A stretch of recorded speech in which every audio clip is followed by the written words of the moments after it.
Bonjour, nous allons revoir ici comment déterminer l'image ou l'antécédent d'un nombre par une fonction affine. Donc rappelons un petit peu ce que c'est que l'antécédent ou l'image d'un nombre par une fonction. Si nous avons une fonction f et que nous calculons donc f de u et on trouve v. D'un point de vue du vocabulaire, le nombre u est l'antécédent du nombre v. Et le nombre v, c'est l'image du nombre u. Lorsque nous voulons calculer donc l'image d'un nombre, il va falloir remplacer x par ce nombre, et en faisant le calcul, on va calculer l'image du nombre. Pour l'antécédent, c'est un petit peu différent, c'est-à-dire que l'on connaît le résultat, ici, du programme de calcul, mais on ne sait pas quel est le nombre que l'on a introduit dans ce programme de calcul pour arriver à ce résultat.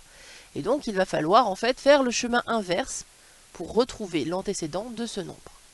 On sait qu'une fonction affine, sa forme algébrique, elle est du style ax plus b. Donc lorsque nous avons un nombre x, on commence par le multiplier par un coefficient et ensuite on lui ajoute b.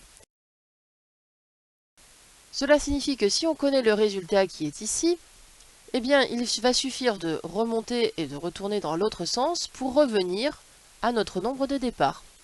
Il va falloir commencer donc par enlever le nombre b.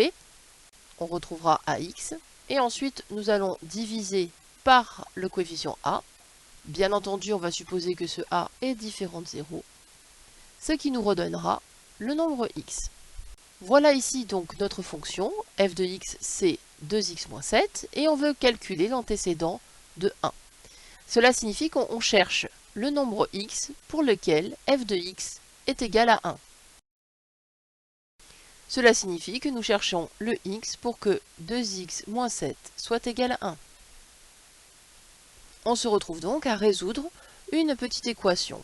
Donc la première étape, on a dit qu'il faut enlever moins 7. Il va falloir donc ajouter 7. Et on va le faire des deux côtés de notre égalité. Ici, donc, on va avoir plus que 2x. Et ici, on va faire 1 plus 2. Ça nous fait 3. Deuxième étape, il va falloir diviser par le coefficient. Ici, le coefficient, c'est 2, donc on va diviser de chaque côté de notre égalité par 2. Ici, donc, nous allons retrouver x, c'est ce que nous avons écrit là. Et ici, nous allons avoir 3 demi. 3 demi, on peut donner une écriture décimale, 1,5, ou laisser sous forme de fraction. Certaines fois, on n'a pas d'écriture décimale, donc on est obligé de laisser sous forme de fraction. Ce qui signifie que l'antécédent de 1, par la fonction f, c'est 3 demi.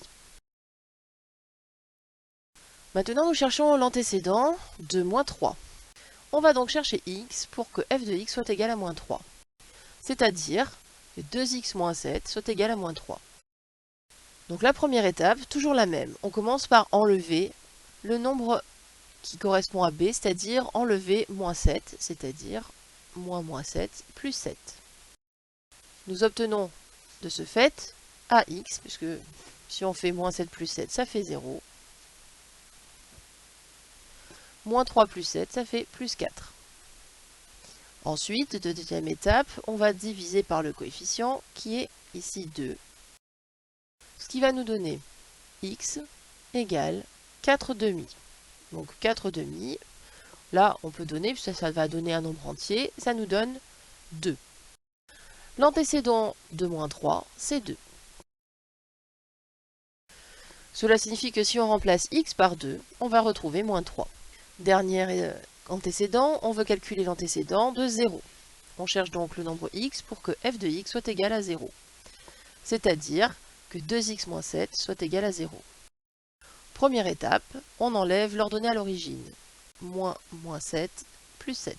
Cela nous donne donc 2x égale 0 plus 7, 7. Deuxième étape, on divise par le coefficient, divisé par 2. Ici, donc, on a x égale 7 demi. Donc là, comme pour 3 demi, on pourrait donner aussi une écriture décimale si on en envie, ça fait 3,5, ou laisser sous la forme de fraction. Merci d'avoir écouté.